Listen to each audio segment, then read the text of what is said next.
board members today are Marty Nadler to my left, and Andrew McKeever and Bruce Madison to my right. And we have some guests this evening. We also have Mia Smith, our secretary, taking the minutes again. We do have Gary LaRoche here, and Laura Stone from the Department of Transportation. We're going to give a presentation tonight on new road work going on. And we have Jeff Dexter and Dan Levering.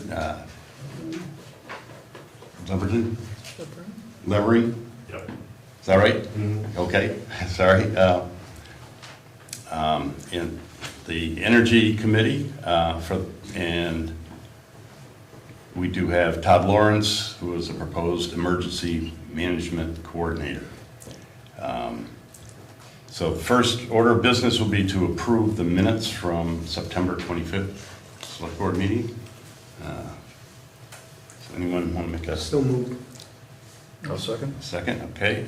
Any changes, corrections, deletions, anything on those minutes? Okay, all in favor of accepting them as written, please say aye. Aye. Great, thank you. So I think we'll do the first order of business, for the next order of business, to elect Todd for the proposed Emergency Management Coordinator. Do I have a motion that Todd Lawrence become the new Emergency Management Coordinator? Still moved. Do I have a second? Second. Any discussion? Anybody have any? Yeah. Todd was very, very willing to volunteer, and we appreciate his service to the community. Absolutely, thank you. Yes, great. So all in favor of accepting Todd as our new Emergency Management Coordinator, say aye, please. Aye. Opposed? All right. Congratulations. Thank you very much. Really do appreciate that. Next up will be our Energy Committee. I think we will have Jeff Dexter give us a little update on a whole bunch of things. Yeah, won't be too long. I'm over here, so thank you for having me. The first thing is the window dressers update.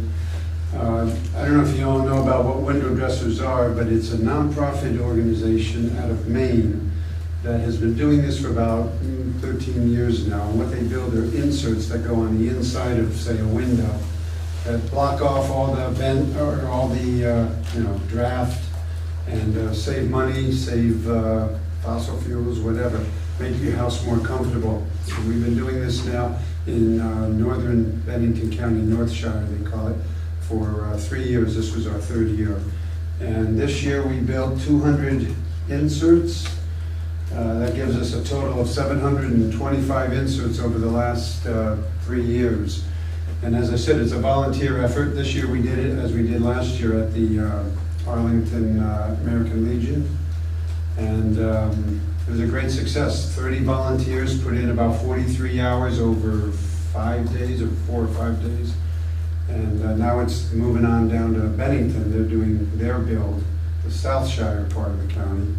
And they've got about 150 or so inserts. So a lot of our Energy Committee members were there. A lot of people from the community were there. A lot of people that bought the inserts, which, by the way, only go for from between $40 to $60. They're very inexpensive, but they're great inserts because we have volunteers that go out and measure with laser measurement precision the windows at the people's houses. And as opposed to if you buy these things on your own, you have to give them your own measurements, and if you're off by an eighth of an inch, you got the drafts coming in. And the price is a lot more, like a couple $100 per insert with postage. So it's another good effort. We put one, or we've got one in place for next year. So keep your eyes and ears open. We do a lot of marketing If you're interested, you'll find out ways of ordering them next year, so. Yeah, a good part about those inserts is that they're double-sided, they're plastic, the frames are built to size so that, and they have a foam outside that fits snugly into your window to keep all that draft out. But saves a ton of energy, especially older homes that are really drafty. It can make a cold house warm, so that's a great effort, and a lot of community folks. Great job there. The other thing I'll mention is the upcoming forum that our Energy Committee is sponsoring. It's called Transitioning to Renewable Energy. Getting different viewpoints on this. It's not preaching to the choir. We want to hear from all different viewpoints from people that may have differing viewpoints. We have 4 speakers. Neil Lunderville is the CEO and President of Vermont Gas. We have Julie Moore, who's the State Secretary of the Vermont Natural Resources Agency. Jared Duval, who's the Executive Director of Energy Action Network, and the State Representative Laura Sevilla from Wyndham.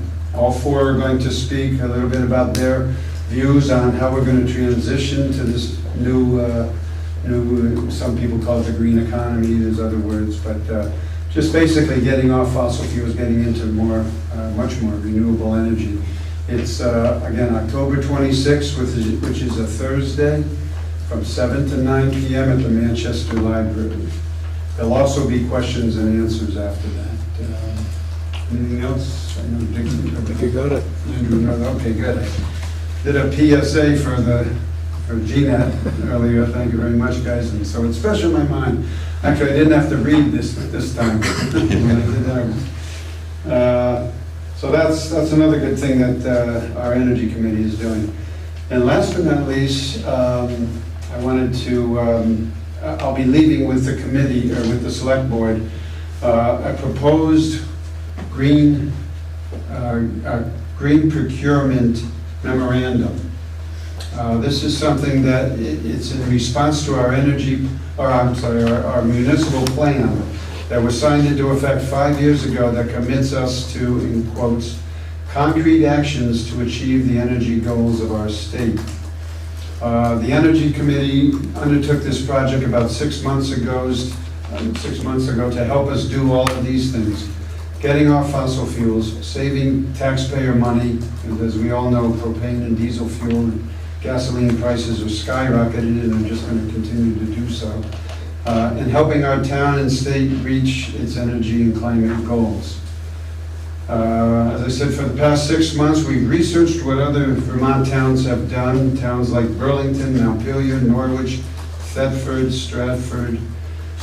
We found that over the past 30 years, literally thousands of United States local governments, state governments, businesses, nonprofit organizations, religious congregations, and our federal government have adopted green procurement policies. The nice thing is that we would be the first town in Bennington County to do this, maybe even the first town south of Norwich. In doing our research, the committee couldn't find any town, again, south of Norwich that has done this.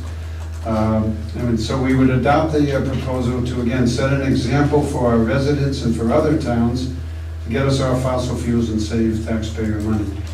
We took the wording of some of those towns' policy and changed it a good deal to reflect our own town's needs. And we want to present the proposal to the board tonight for their review. And once you've read the proposal, because it's 4 pages, we won't be discussing it tonight.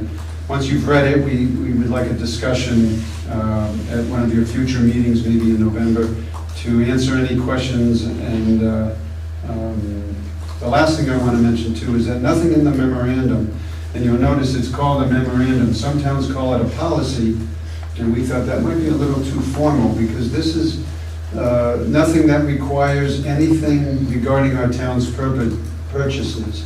It just allows the Energy Committee to research fossil fuel alternatives and then present the findings to the select board, who will always have the final decision. So just wanted to mention that. So that's it for me. Dan's on our committee if you want to maybe hand out to the floor members, and if anybody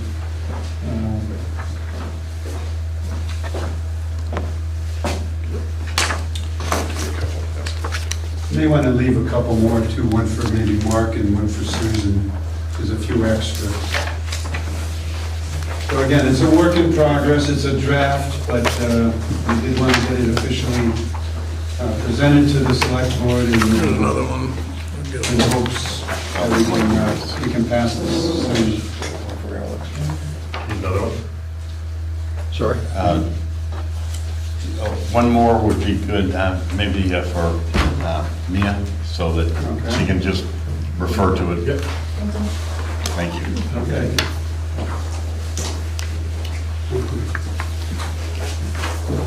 Excellent, thank you very much. All right, now for the grand presentation from our from Laura Stone.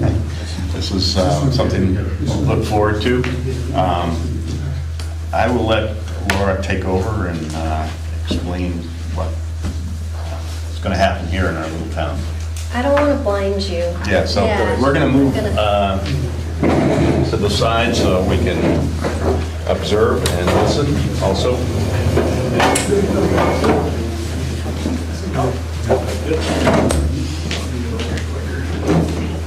It's easy enough.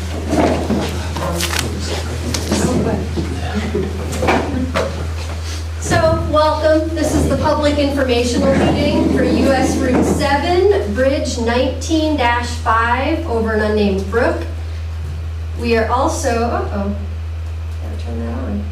Also going to talk about Bridge 19-7. So this is a bundle of culverts along US Route 7. I'm Laura Stone. I'm the VTrans Scoping Project Manager. We also have Gary LaRoche. He's the VTrans Design Project Manager.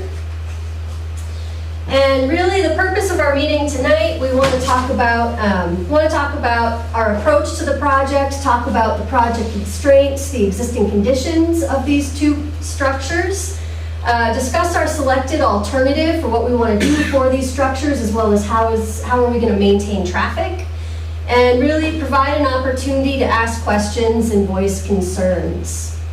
So here's the project location map. You can see bridges 19.7 and 19.5 are just down the road from each other.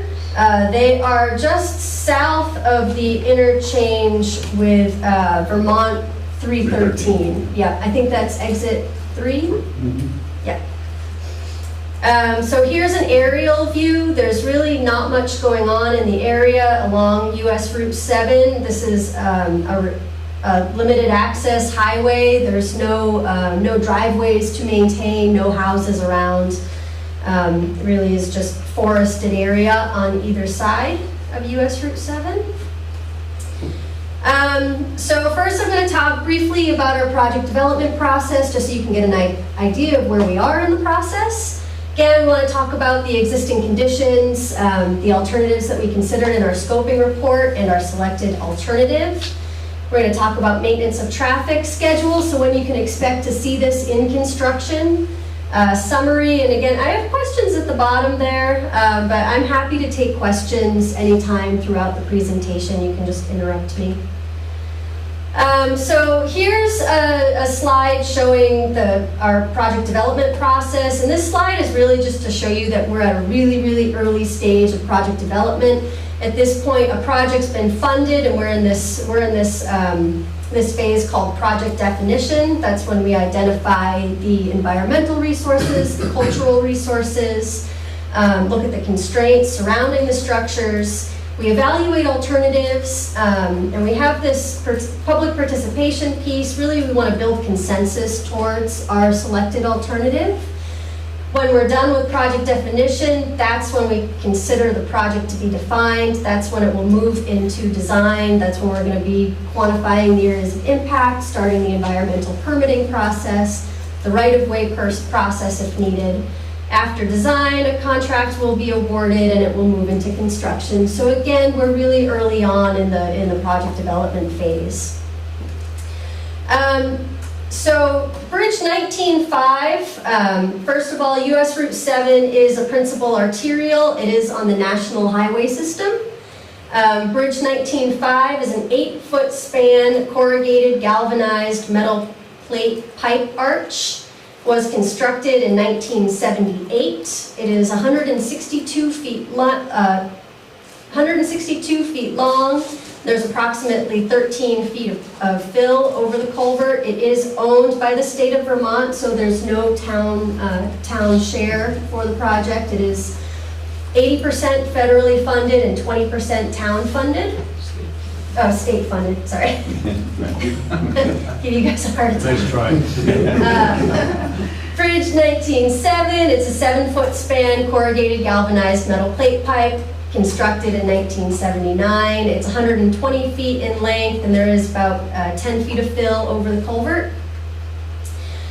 So the existing site condition, so the southernmost culvert, the 19.5, it's in poor condition. There's holes throughout the invert, ranging in size for the full. The invert is the bottom part of the pipe. In parts of that, the bottom is just gone. This is one of the most poor culverts I've seen in a while. It does just meet the current hydraulic standard and bank full width standard. That's 8 feet is what we have for bank full width there. It does not meet aquatic organism passage, so there is a drop at the outlet, and so fish aren't able to make their way up this structure. So then the northern structure, 19.7, it is in fair condition. There's some rust scaling and pitting, but it is very substandard hydraulically. So this is a 7-foot culvert, and I believe bank full width here is 14 feet. So it is about half the size as it needs to be. So there's a picture of the barrel of Bridge 19.5. Again, it is in poor condition. There's a picture looking upstream, the inlet, and there's that drop at the outlet, which prohibits fish from moving its way up the culvert. And then Bridge 19.7, again, that's rated a 5. It's in fair condition.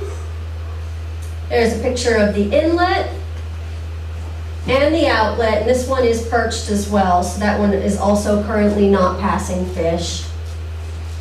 And the perforated invert. So resources. So at 19.5, we do have Class 2 wetlands surrounding the project area. Both culverts are within the northern long-eared bat habitat range, so really that just means we're restricted to what time of year we can cut any trees down. And this was, it was identified as being a top priority for wildlife passage and also a prime fish habitat. So we really want a structure that can pass those fish upstream. Bridge 19.7, again, it is in the northern long-eared bat habitat range, and it's also in a top priority for wildlife passage. So here's like a bird's eye view if you're in the air looking down on the culvert. There's really not much to point out here. Again, there's no houses or anything in the area. The culvert is this gray rectangle right here. This red line here is the right-of-way line. So this culvert's located entirely within the right-of-way. Very likely we're not going to be needing any rights for this structure. And then here's 19.7. The most notable feature here is that South Road does pass underneath US Route 7, just south of 19.7. So Bridge 19.7, our culvert is this gray one right here. So moving on, design criteria, there's 8,500 vehicles per day. A design hourly volume, so that's in your peak hour of traffic, you see about 1,000 vehicles per hour, and a percent trucks of 6.3. So for both of the culverts, we considered the same two options. We looked at either a culvert rehabilitation, which would be a slip liner, or an invert repair. or we looked at a full bridge replacement. So with the culvert rehabilitations, we wouldn't be able to get these up to the hydraulic standards, and we would expect about a 15 to 50-year design life out of a rehabilitation. Full bridge replacement would meet all A&R and hydraulic standards. That Bridge 19.5 needs to be an 8-foot minimum span. Bridge 19.7, again, we need to upsize that to a 14-foot span. So our selected alternative is to replace both of the culverts with a hydraulically adequate size culvert. We would construct the roadway to a 12-foot, 10-foot typical section. That's 12-foot travel lanes with 10-foot shoulders per the Vermont state standards. We would add bed retention sills to allow for fish to pass safely up the culvert. Head walls that extend 4 feet below the channel bottom to prevent undermining. And we design our concrete boxes to last at least 75 years.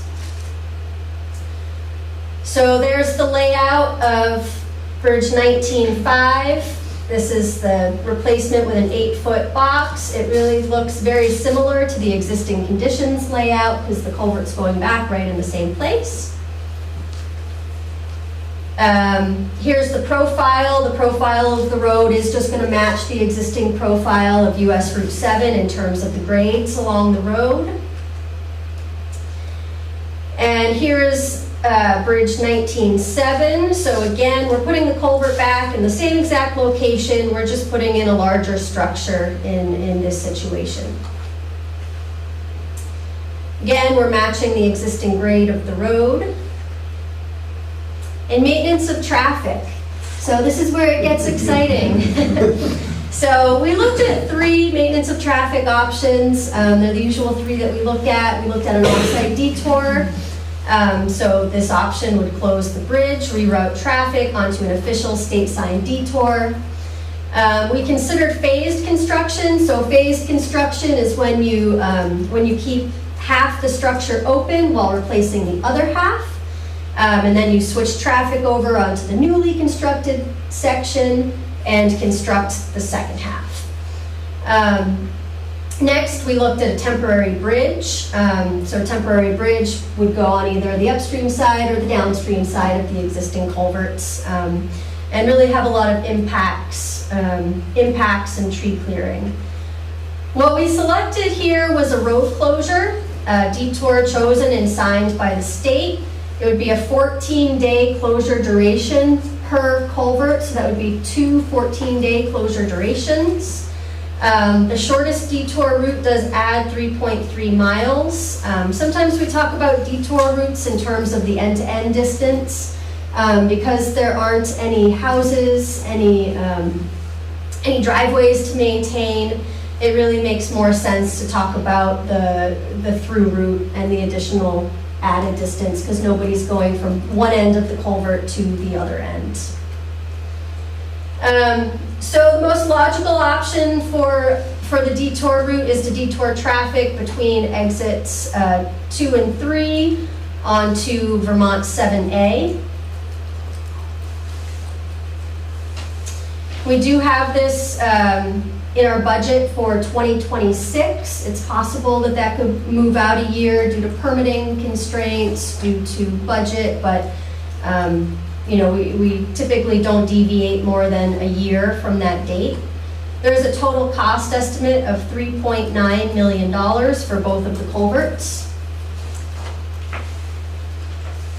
So project summary, we're going to replace the existing culverts with new 4-sided precast boxes while maintaining traffic on an off-site detour.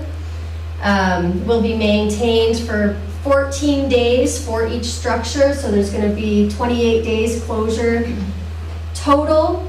These aren't necessarily back-to-back. They could occur, one could occur in May and one could occur in August. So they don't necessarily need to be back-to-back. Again, US Route 7 through the project area, it's a restricted access highway, no driveways or town highways to maintain. We do understand that Shaftesbury, Arlington, and Manchester villages are going to be affected by an increase of traffic. We are going to keep the closure durations as short as possible. So right now we have 14 days for each structure. When we get closer to construction and we start putting together construction schedules, it's possible that we could make that less. So it could end up being 7 days per structure. But right now, to be conservative, we're saying 14 days. A lot of times with our closures, we like to work with the towns, make sure they're not happening during any community events. So we don't want to be putting a lot of traffic through 7A if there's a community event going on. We also know that there's seasonal traffic along 7A, so we'll work with the towns to determine when is traffic the lowest and when is really the best time. That's mud season. Mud season, yep. You hear that a lot. Construction contract is going to be combined, but again, there's going to be 2 14-day closure periods within one construction season. So before I open it up to questions and comments, we do have this website at the top here. The town has this link, and I think it was on the meeting invite that I sent along. So all future plans, tonight's presentation, all future presentations, the scoping reports will be posted at this public-facing website, so you can follow the project in real time. Questions, comments? So you're going to be putting in rectangular concrete culvert all the way through, right? Is that All the way all the way through. through? Yep. It's 14. No, go ahead. How conservative is that 14 days? Like, what if you run into weather issues and things like that? Can it be actually longer than 14? So we put something in place called incentive disincentives to our contractors. And so for every day they open the road ahead of that 14-day closure, they get money. And every hour that they open up past that 14 days, they need to give us money. And so we've had a lot of these closures, accelerated bridge construction. It's pretty well established at this point. And we've opened on time 98% of the time. Yeah, but these, I don't foresee any issues with these. They're pretty straightforward. We sometimes close the road when we're constructing a full bridge with abutments, and this is a pretty straightforward one, so yeah. I'm Dave Karen, I'm from Sunderland, but I'm here as a town administrator of Shaftesbury, sent by the select board to voice our strong objection to depositing 8,500 cars a day through the middle of Shaftesbury. I think we need to have a conversation about this. I don't have my card with me, but if I could get your 2 cards, then we'll take up the town's time with this. But there's no way that this works with Shaftesbury. If the phased project, which is done frequently, would work much better. This is right through the center of our town, which at that time we may be putting a water main down Main Street. 8,500 cars is, plus all the trucks we already have there and all the other routes. It's just simply not going to be acceptable to Shaftesbury. So, I guess a little bit behind our decision, phased construction is very tricky from a standpoint with the trucks. There's a lot of supersized loads going down US Route 7. We have daily precast, and then there's a lot of mobile homes going down. And with phased construction, you only have a 12-foot lane to maintain traffic. So the trucks would not be able to make it through that construction site. Mm-hmm. And with phased construction, it is an entire summer long of construction. Yeah, we have those same daily trucks going through town every single day. Yep. So we know the width. It can be done. The mobile homes, if they're too wide, perhaps they should be seeking another route instead of putting all these people to the center of our town. Yep. We also looked at a temporary bridge that is also hard to navigate for the large supersized loads because they have tight approaches. And, well, I think I have the layouts back here. Let's see.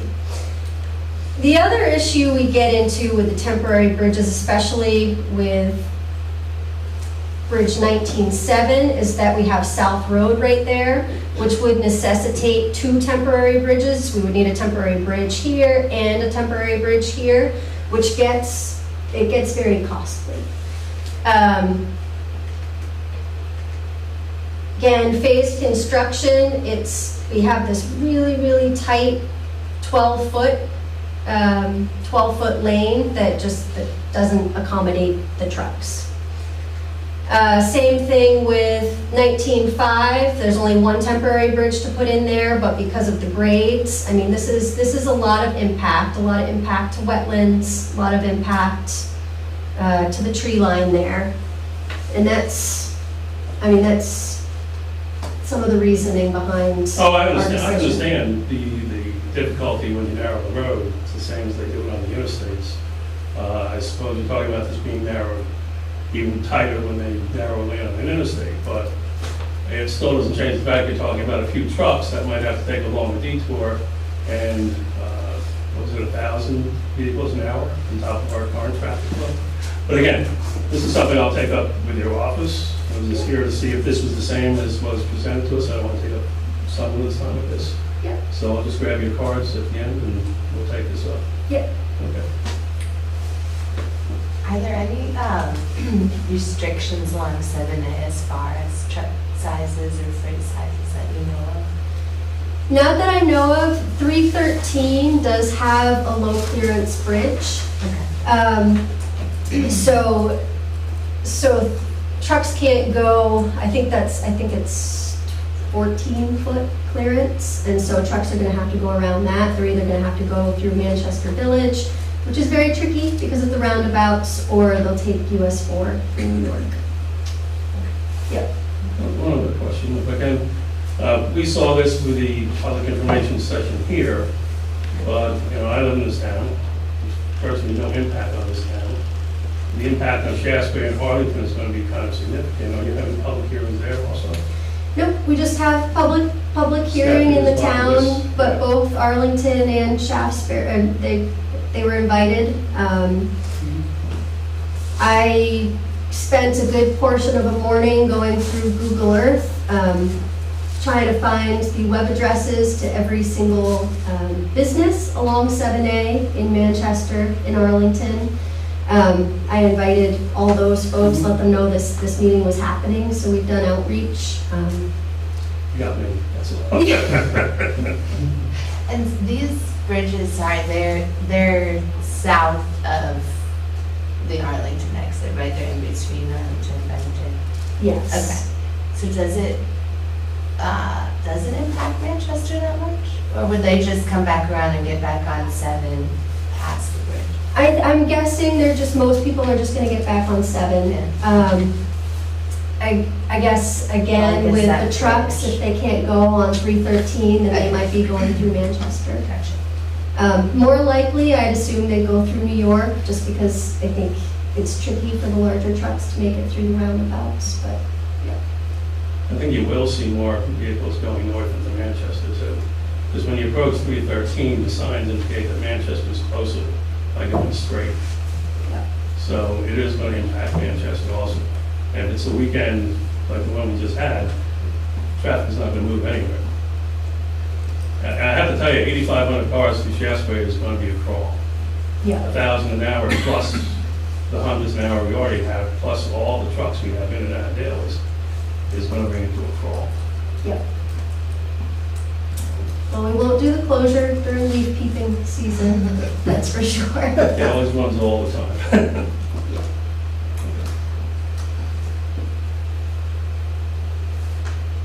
Any other comments, questions? I guess since it is 2026 is the proposed, will there be another outreach as things kind of get narrowed down? You'll come back to whatever town and then give a presentation, just to refresh everyone Yeah, in so 3-4 years, whenever it happens. Yeah, so there's a couple presentations that will happen after conceptual plans are done, after plans are done, they get sent to the town, and there's an opportunity then for another meeting. I believe there's also a pre-closure meeting that the town would be invited to. So prior to the closure, we would invite the town to a meeting to talk about the specifics. Just one more comment. With the new emergency operations person speaking, remind you that you need to take into account that nearly all the ambulances north of here use that road to get to the hospital, from as far away as Stratton, Londonderry, and it's going to be a long detour for them too.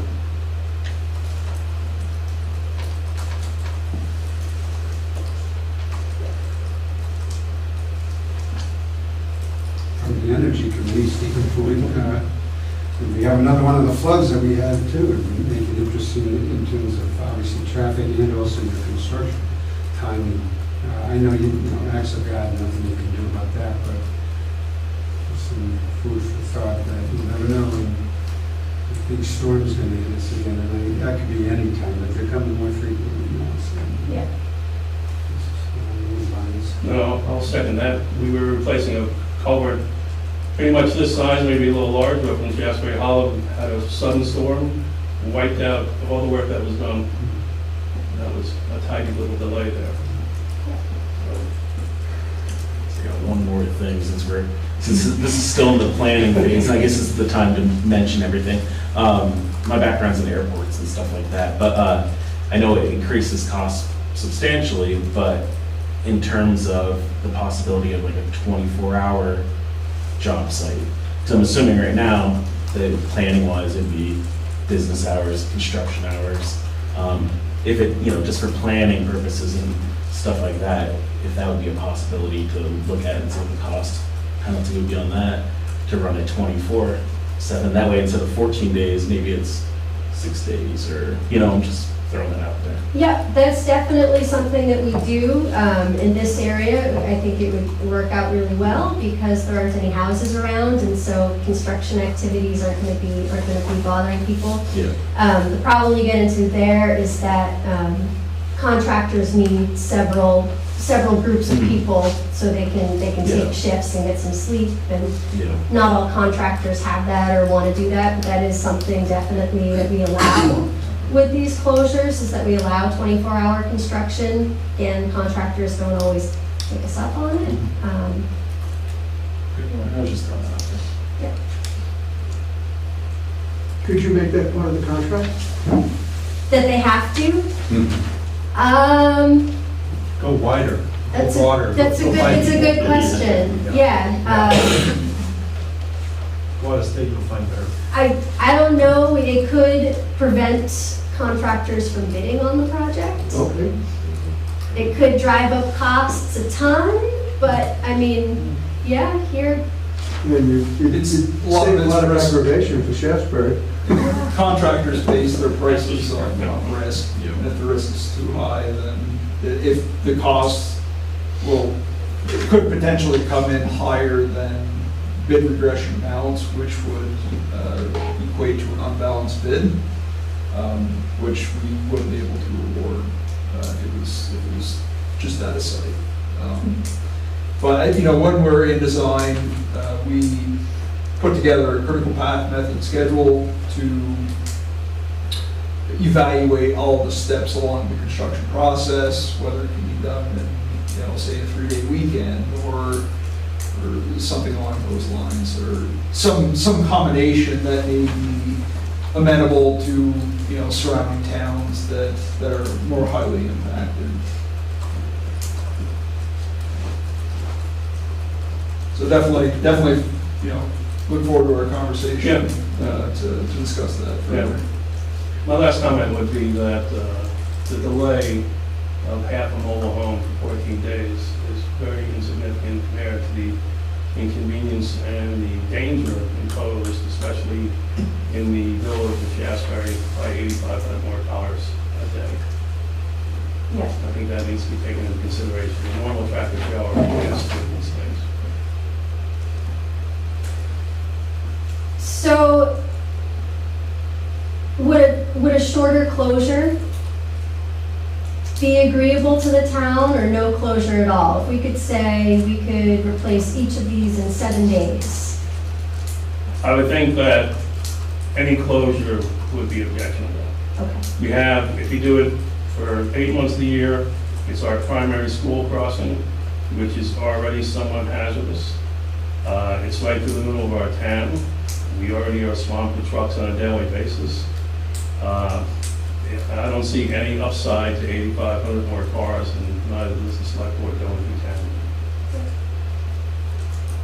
Yes. I'm sure you've looked at it, but you think, okay, so what is another alternative? And I've heard, people go Route 4 or through another state, with New York, say, wait a minute, that's Vermont's problem. It's the highways in Vermont. You're not going through Hoosick or wherever, if there was even, an alternative. It doesn't, I mean, geographically, knowing the roads, I don't know, I don't see another alternative unless you're not going obviously through the Green Forest, so Green Mountain, but is there anything else on the other? I think those are the most logical. This would be a partnership with New York. We would work with them from the onset to make sure that they're not, denying overload permits, and that they would allow the truck traffic. But Well, New York, 7A being from Shaftesbury to Manchester is just Vermont, so New York, how do they get involved in it? Route 4. Route 4 If for they the did trucks. move the They do the bird. Route 4. Right, okay. yeah. I see. Or Andrew also had a question. I was just wondering, you must have done an analysis or an inventory of all the culverts or bridges along that highway, or are there any others, since they were all roughly built around the same time, that are also nearing a very poor condition that will need to be replaced in subsequent years? Yep, that's a good question. So Not that I want to there scare are a anybody. lot of other culverts along the road. I'm sure many of them are approaching that fair condition. I believe this was the only one in poor condition. But certainly anything, they get inspected every 5 years, and it's possible that our inspectors could go out there and find a poor condition culvert out there, and then there would be another one, yes. Yep. So Is we it a- should- Rolling inspection, or do you do them like all in the same year, and then 5 years later, all in here too? I'm sure when they're in the area and they're on the road, they just go from one to the other. I'm not 100% Yeah. sure, but yeah.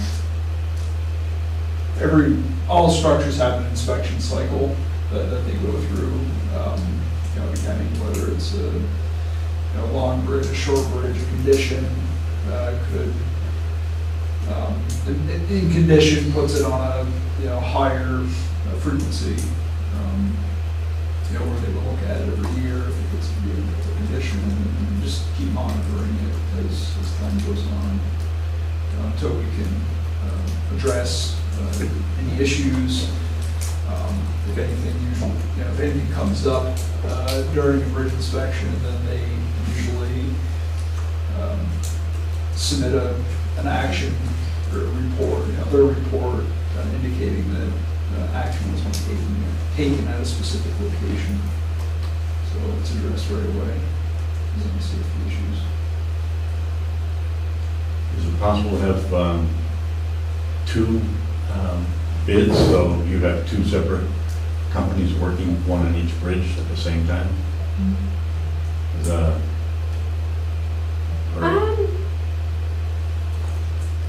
Yeah, I think it gets tricky for how they would get from one culvert to the next in between, Mhm. if they were both closed. Well, The one north would and come one up from the south. Yeah. One would come up from Shasberry, one would come up from exit 2, and one would come down from exit 3. Yeah, Yeah. just a, It's probably unlikely Yeah. that it's gonna be two separate. We would just, as long as we have a contractor going out there and mobilizing, and they're bringing their construction trailer and everything, it just makes sense to just have one. I understand that, just thinking that you had two that had the 2 weeks are concurrent rather than serial, so. Yep. Could you have a night-only work contract? Yeah. Night only, The road would still have to be closed. it would still be closed. Yeah. One other question, when you thought about when the phased, was that just using the currently paved area, the shoulder and the roadway? It was not, no, because of the high traffic volumes, you have to maintain two-way traffic. So this is showing, so this lane of traffic up here, this is the guardrail right Right, here. okay. And so we would be bumping that out. Yep. Okay, that's what I was wondering, just, we have some room up there, so, okay. That's what I was- Yeah, we would be bumping it out, and the grades are pretty steep there, and so it would be difficult to bump it out a lot more. Would a slip sleeve option also require a road closure? No, so a sleeve option would not require a road closure. With 19.5, the southernmost culvert, it would be possible to sleeve that because a lot of the culvert is missing on the bottom. When I was out there, there's water that's just disappearing underneath the culvert. So at that point, there's risk involved. You don't know how much material has been lost from above the culvert. It'd certainly be, we could do grout injections and pump material into there, but that one would be possible. With 19.7, we would not be able to permit a liner there just because it is so substandard for hydraulics. Got it.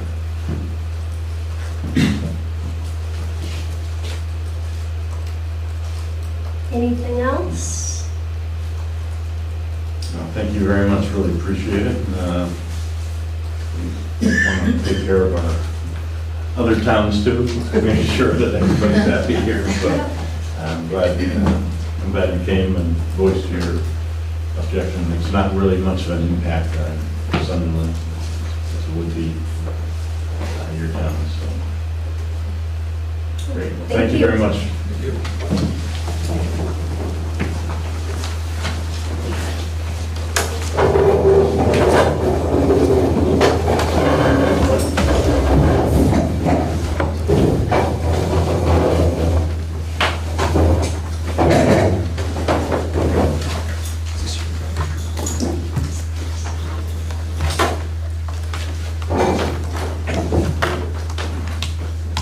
All right, as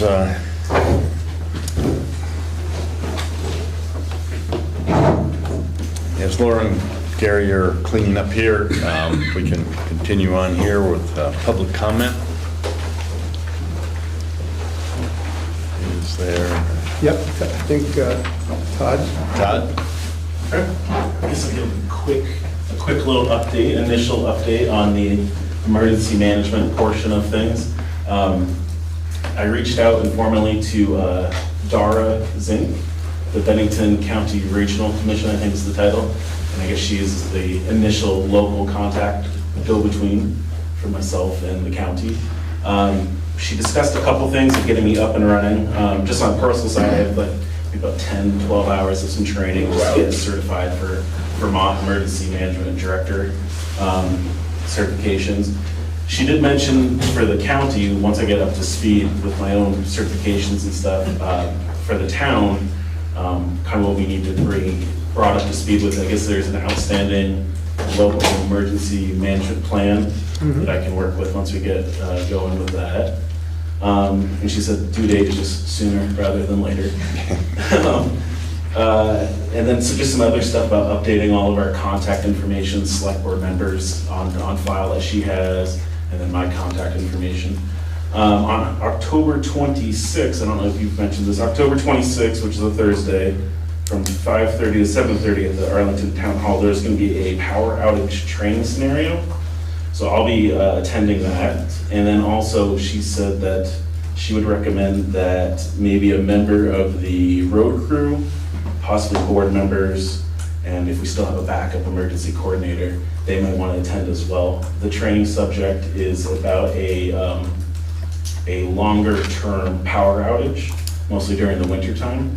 And so all the local town EMDs or EMCs will be attending and kind of walking through what their local emergency management plan talks about. So I just wanted to bring that to your attention. What time was that again? 5:30 PM to 7:30 PM. And I can follow up with an email too, because I'll have to register. It's a conflict with our, Yeah. yeah. Energy for myself, when you mentioned that, I heard that it's a popular date. Yep. Yeah. Oh, great, that sounds great. And then, I'll follow up with the town, Sue, tomorrow about email address and all that kind of stuff. So I can get into the training programs. Right, and Sue or Caroline will be able to give you a copy of the Okay. emergency plan. Okay, perfect. Excellent. And yeah, so other than the training, just getting going on everything, and I'll keep you guys updated. Well, thank you, welcome. That's, Thank you so much. You're welcome. That's super. All right, next item is ARPA funds. We're still soliciting ideas and how to spend our funds that we have from 2 years ago. We got funds.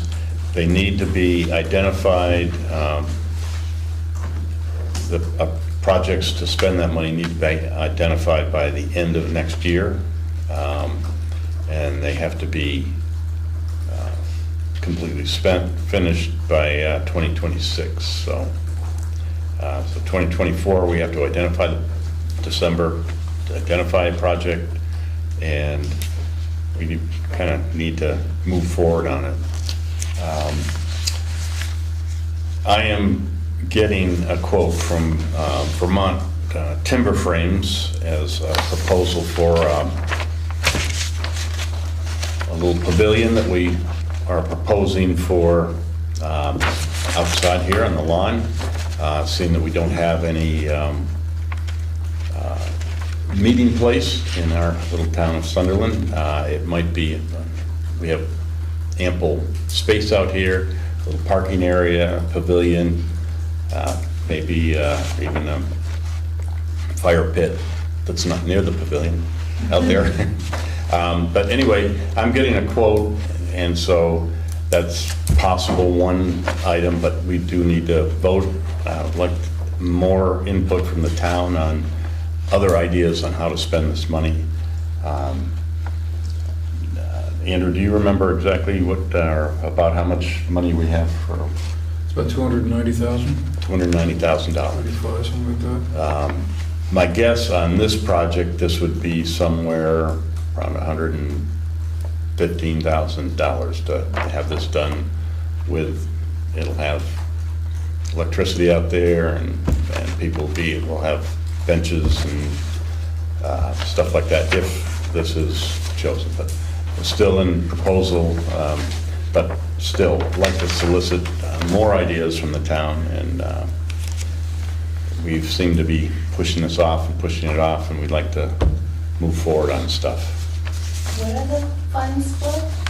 Pardon me? What are the funds Uh, city for? This is funds that were issued to all the towns. It was divided, it was issued to the state, federal funds to enhance, keep things going during the COVID period. And so our portion was that 200 and whatever.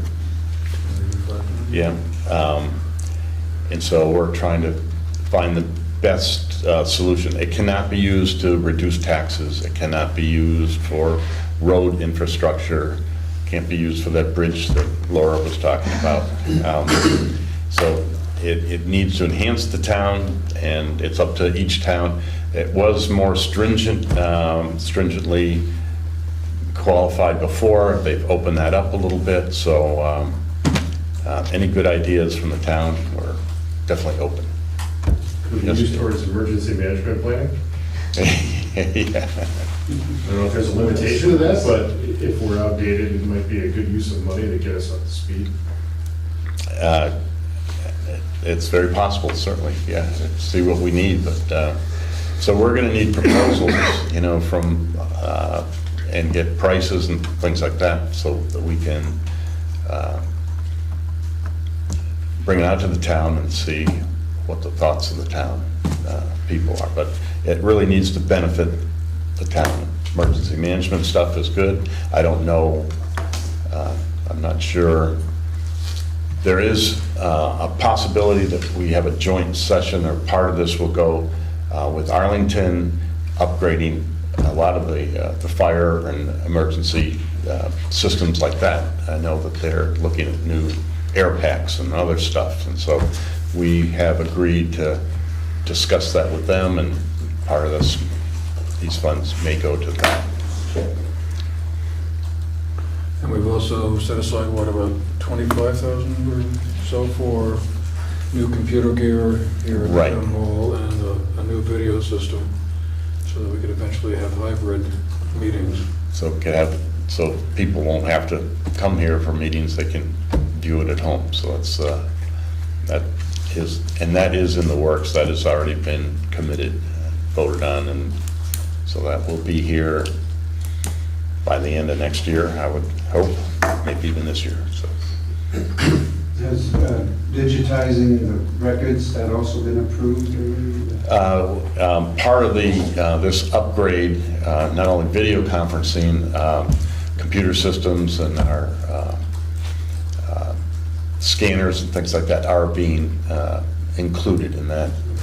So I don't know about the time to scan all that stuff, but as far as the equipment goes, that's part of this package.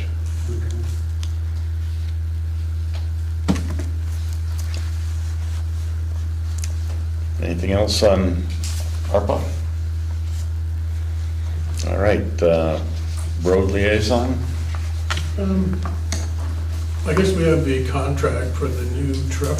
Yes, we do, yeah. And a couple months ago, we gave the okay for Mark to look into getting a price on a new truck. And we do have, yes, we do have quotes for that, and so did we, I don't know if I was here for that vote on, is this proposal, this is the, Chassis and the cab. right. So that's $155,964 for a new 2025 International model cab and chassis, and trading in our 2017 dump truck with plow and stuff, we'll get a $30,000 credit. So the total cost will be $125,964. So is this, I wasn't clear with Susan, is this up for our approval? And she's, Yeah, we have to sign it. we do have to sign this, and this is the contract to purchase that, correct? Yep. So, it looks like I need to sign this, so do I have a proposal that I should sign this? Do we all need to? I only see one place for signatures on here, but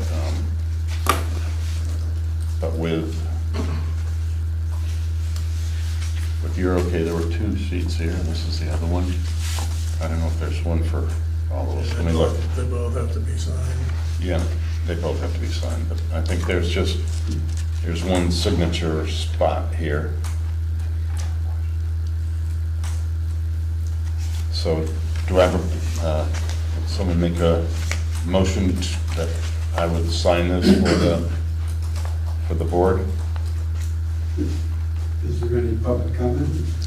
Absolutely, yes. I was just wondering, was it, along with what I was saying earlier, was an EV considered, looked at? I don't know.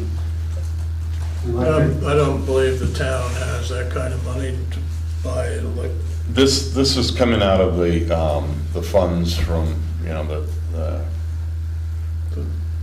funds that we've been saving over the years for this, Yeah. and I think, I don't know if actually ever got a quote for an electric truck. But there's a lot of incentives too out there that will help towns purchase something like that, so whereas the price can be so high, but, you know, I know it's before this has been approved, the procurement, if it's to be approved. So, you know, if anything, it's just an example of one thing that we'd like Sure. to have a little more input And I on. think we do need to get some proposals for electric vehicles, but it's still, we have to make sure we can justify it financially. But this is money out of our sinking funds for replacing trucks, so, but that's a good point. But I don't think an electric plow truck would be very feasible at this time. Has it been, but it hasn't been looked into though, it has. I think that there's a lot of places that have been looking into them. Towns, you mean? Yeah, Okay. I don't- How's their Are there feedback? any other ones you know of in the area? No, that's what I'm saying, that would be the type of thing that we would start looking at to see if, Never heard of one. Burlington switched their mower fleet to electric, so I'm sure they'd look into it. Arlington, Burlington, Burlington. yeah, switched their whole mower fleet to electric. Lawnmowers? Yeah. That's different than. Well, I know, but I'm saying that like, Okay. they're probably like on it. Yeah, Yes. and I don't know, I have a colleague who is familiar with some surrounding towns that have looked into it in different states as well. And the stats that are generally published for operational runtime are like the best case scenario. And it usually starts declining very quickly when a sander's put on the back or a plow is put on. And then when you consider the longevity of an electric charge during the winter months and things like that, where it may say it runs for 8 hours, which I would be concerned if the town didn't have, if this was their only truck and they didn't have an 8-hour runtime, which wouldn't get them through the workday, one, and then two, if this is a primary vehicle and we have a storm and then there's an issue with charging, or we're not set up with a recharging infrastructure during a heavy storm, and we don't have generator backup to be able to charge the vehicle if we need to be out there. I think it's, from what I was told and the feedback that my colleague was receiving, is that what's published on the runtime with a sander on the back or a plow on the front and a load of material in the bed, it would cut down, and the average was like a 90-minute runtime, which really is not economical at all. So the other question I would have too is does the town have anything in writing about how often they turn over their vehicles? Because 2017 doesn't seem too old. Like, I don't know if they have anything, like what is the threshold? Is it hours on the vehicle, miles on the vehicle, to where the town would start considering purchasing a new one? I think it's either 7 or 7 years. This is gonna take a couple of years to get. Sure. This is just a contract for it, which it could take a year before. I believe it's 7, not 100, 7 or 10, I forgot now. Okay. But it's been that way. Because of the cost after the warranty goes way up, Right. yeah. Thank They you. had to repair that cost, it was under warranty, that would have been $30,000 a while back, so. That's, warranty is a huge thing. So Todd, are you familiar with any electric vehicles in your maintenance and Being- airports? When I was at Reno, everything was still regular gas engines. I know LAX, they have a goal of like 2045 to be like zero carbon or carbon neutral, but they still were just barely electrifying all of the little bag carts and stuff. Mhm. And then each gate had their own little plugins. Vehicle-wise, LAX had some CO2, is it CO2? One of the other gases in some of their fleet cars. But in terms of anything operational, in terms of reliability, it was still gas. Because those vehicles, you kind of, everything's still not proven yet in terms of if you're driving a vehicle, you need a car 24/7, it's tough to do reliability with electric vehicles still. I haven't heard of any dump trucks yet. I haven't looked into it, but I haven't heard of any electrified dump trucks. Other, the biggest I know is like a Ford F-100, which gets like 90 miles now if you put a load on it. Great, well, thank you. So I make the motion to go with the gas truck. I'll second that. All right, any more comment? Any more discussion? Okay, all in favor? Say aye, please. All right, I will sign that. Thank you. They've been hauling gravel, or some gravel, and getting the sand and grading and cleaning out some ditches and still doing some mowing. That's pretty much all I have. All right. I don't have any updates for BCRC or solid waste at this point. How about the CUD? No, They're nothing still really new from last week or last week. still putting a lot of trucks are around town installing fiber, I guess. All right. Next is old business. We had that draft policy that Marty submitted last session. Is there any discussion on that? Is that,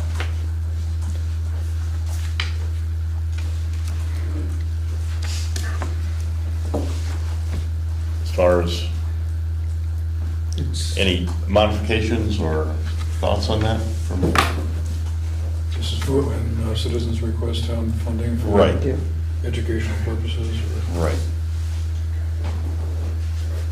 What are we going to, Well, the policy was that we would basically look at that, and I thought I had mine right here, but I don't have it. But, Anybody else? Anybody else need one? yeah, take one.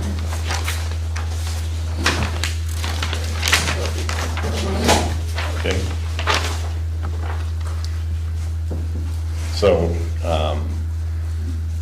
this draft policy says the town of Sunderland encourages and supports participatory democracy and active involvement in civic affairs and activities.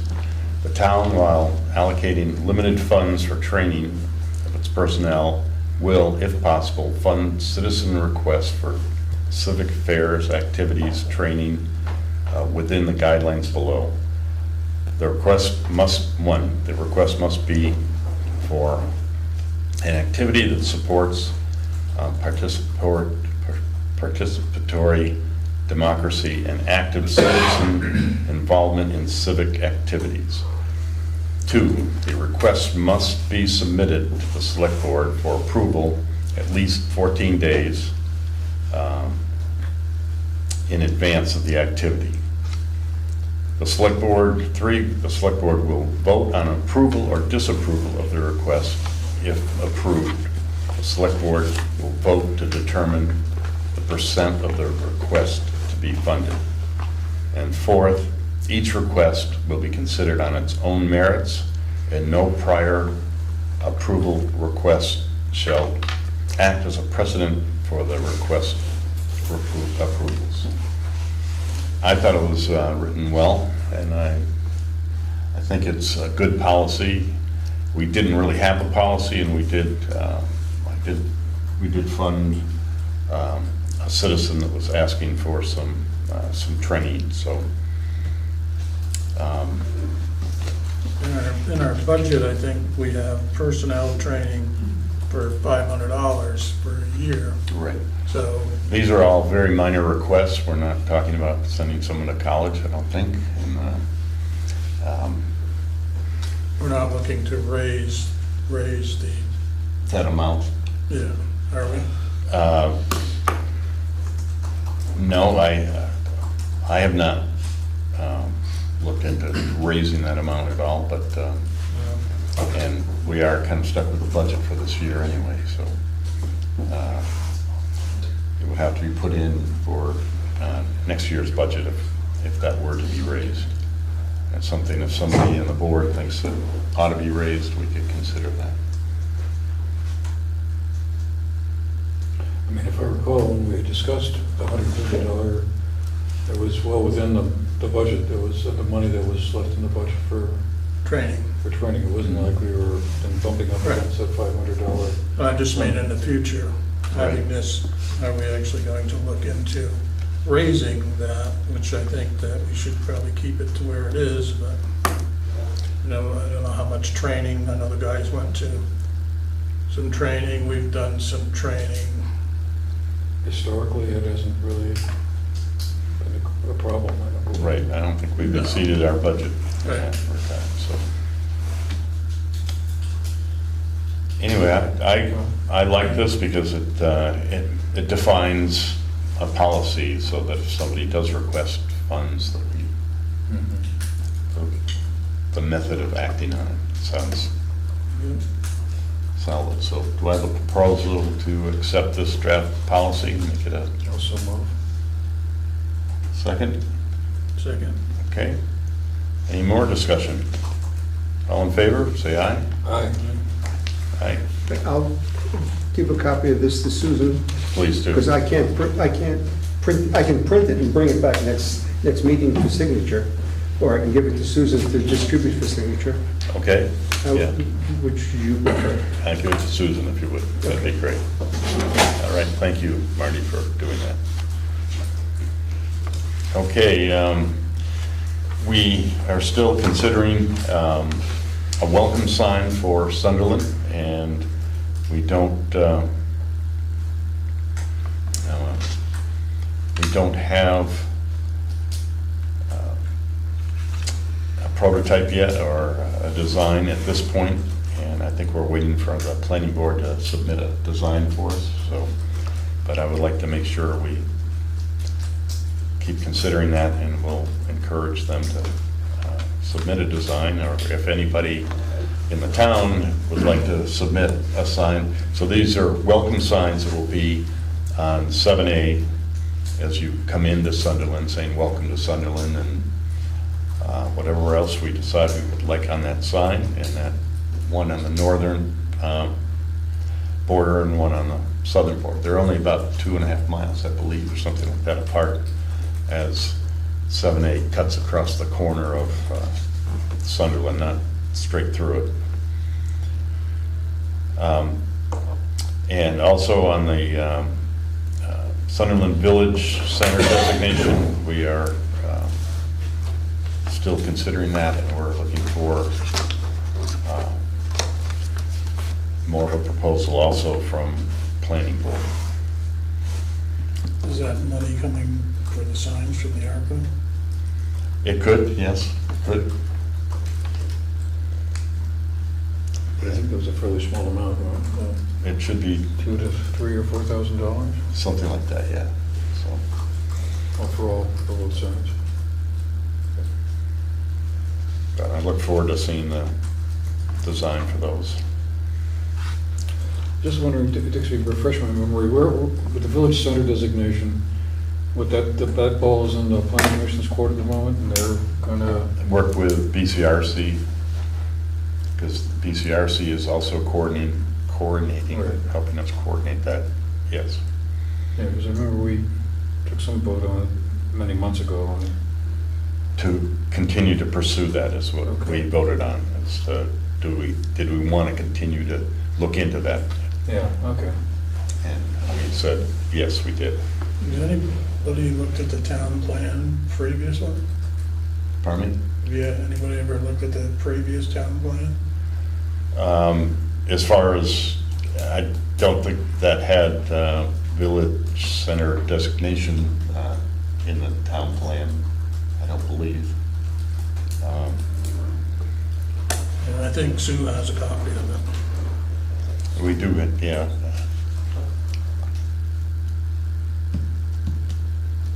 All right, new business.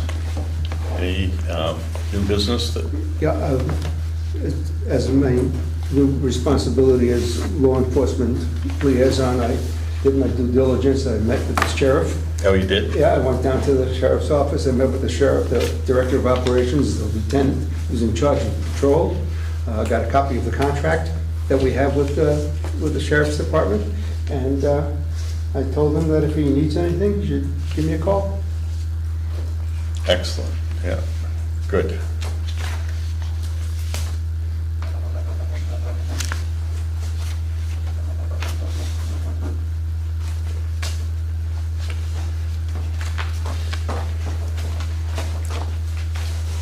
All right, we do have some correspondence. There's a letter from the Bennington County State's Attorney that there was a docket, State of Vermont versus Jeffrey Colburn, and it's to whom it may concern. This is a letter to inform you that the matter above, the State of Vermont versus Jeffrey Colburn, was disposed of in the following manner. The state dismissed the charge. So that was the charge of, this was a gentleman that hit the bridge with his truck. And so I guess he's not going to jail, so. So is that case closed? That's what this says. It's, Was the he state liable at all? dismissed the charge. So he was not liable at all? As far as the state's attorney, or the Bennington County state's attorney says, no, he's not, so. I thought they were the ones that wanted us to press the charges. Way back when. I don't know if, I mean, I don't remember very clearly, but. yeah, I think the insurance company did pay for that, didn't they? The town paid for it.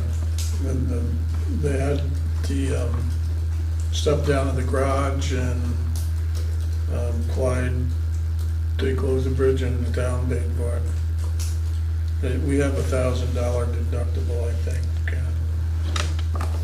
I don't really remember what it did cost, Yeah, it was, but I don't think we got reimbursed by anybody. all right. Did you send them? Did you get these? Yeah. Thank you.